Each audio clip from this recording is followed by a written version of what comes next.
ಭೀಕರ ಬರದ ಕಪಿಮುಷ್ಟಿಯಲ್ಲಿ ಕರುನಾಡು ನರಳಾಡ್ತಿದೆ. ಎಲ್ಲೆಲ್ಲೂ ಜಲಕ್ಷಾಮ ತಲೆದೋರಿದೆ. ನದಿ ಜಲಾಶಯಗಳ ಒಡಲು ಬರಿದಾಗಿದೆ. ಹನಿ ಹನಿ ನೀರಿಗೂ ಜನ ಪರದಾಡ್ತಿದ್ದಾರೆ. ಜೀವ ಜಲಕ್ಕಾಗಿ ಗೋಳಾಡ್ತಿದ್ದಾರೆ.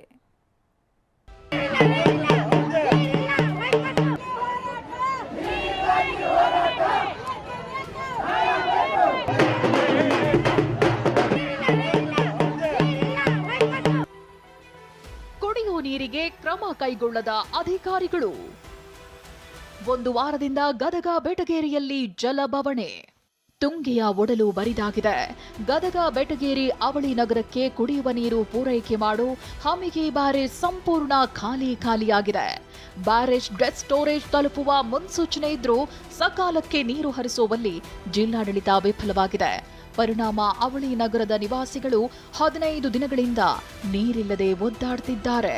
ಕಳೆದ ಒಂದು ವಾರದಿಂದ ಗದಗ ಬೆಟಗೇರಿಗೆ ಕುಡಿಯೋ ನೀರನ್ನು ಬಿಟ್ಟಿಲ್ಲ. ಆಮೇಲೆ ನಮಗೆ ಬಂದಿರೋ ಮಾಹಿತಿ ಪ್ರಕಾರ ತುಂಗಭದ್ರಾ ಜಲಾಶಯ ಪೂರ್ತಿ ಖಾಲಿಯಾಗಿದೆ ಅಂತ ಹೇಳಿಬಿಟ್ಟು ಅದನ್ನು ಭದ್ರಾ ಜಲಾಶಯದಿಂದ ಮೊದಲೇ ತುಂಬಿಸ್ಕೊಂಡು ಗದಗ ಜನತೆಯ ನೀರಿನ ಕುಡಿಯೋ ಬವಣೆಯನ್ನು ತಪ್ಪಿಸಬೇಕಾಗಿದ್ದು ಜಿಲ್ಲಾಡಳಿತದ ಒಂದು ಕ್ರಮ ಆಗಿತ್ತು. ಅದನ್ನು ಅವರು ತಗೊಂಡಿಲ್ಲ. ಸಂಪೂರ್ಣವಾಗಿ ಕುಡಿಯೋ ನೀರಿನ ವ್ಯವಸ್ಥೆಯನ್ನು ಪೂರೈಸುವಲ್ಲಿ ಜಿಲ್ಲಾಡಳಿತ ಸಂಪೂರ್ಣವಾಗಿ ವೈಫಲ್ಯತೆಯನ್ನು ಕಂಡಿದೆ. ಬೆಳಗಾವಿಯಲ್ಲಿ ಆಫೀಸರ್ಸ್ ಕಿತ್ತಾಟಕ್ಕೆ ನದಿ ನೀರು ಪೋಲು. ಕುಡಿಯೋಕು ನೀರಿಲ್ಲದೆ ಜನ ಜಾನುವಾರು ಪರಿತಪಿಸುತ್ತಿದ್ರೆ ಅಧಿಕಾರಿಗಳು ಮಾತ್ರ ಎಡವಟ್ಟಿನ ಮೇಲೆ ಎಡವಟ್ಟು ಮಾಡುತ್ತಿದ್ದಾರೆ.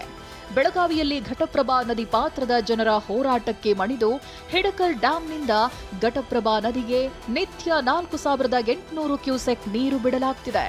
ಆದರೆ ಹಿಡಕಲ್ ಡ್ಯಾಂ ಅಧಿಕಾರಿಗಳು ಮತ್ತು ನೀರಾವರಿ ಇಲಾಖೆ ಅಧಿಕಾರಿಗಳ ಸಮನ್ವಯ ಕೊರತೆಯಿಂದಾಗಿ ಮೂಡಲಗಿ ತಾಲೂಕಿನ ಸುಣಧೋಳಿ ಬಳಿ ಇರುವ ಬ್ರಿಡ್ಜ್ ಕಮ್ ಬ್ಯಾರೇಜ್ನ ಗೇಟ್ ಓಪನ್ ಮಾಡಿಲ್ಲ. ಪರಿಣಾಮ ಅಪಾರ ಪ್ರಮಾಣದಲ್ಲಿ ನೀರು ಅಕ್ಕಪಕ್ಕದ ಜಮೀನುಗಳಿಗೆ ನುಗ್ಗಿ ಪೋಲಾಗಿದೆ.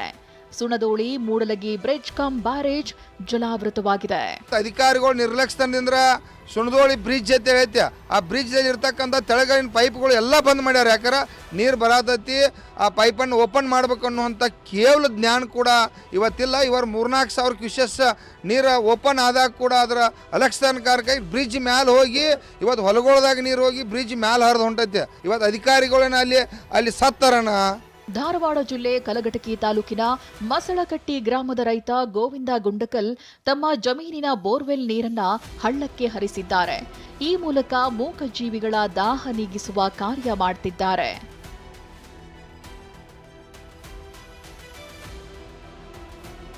ಅದೇನೇ ಇರಲಿ, ಸರ್ಕಾರ ಇನ್ನಾದರೂ ಅಧಿಕಾರಿಗಳಿಗೆ ಚಾಟಿ ಬೀಸಬೇಕಿದೆ.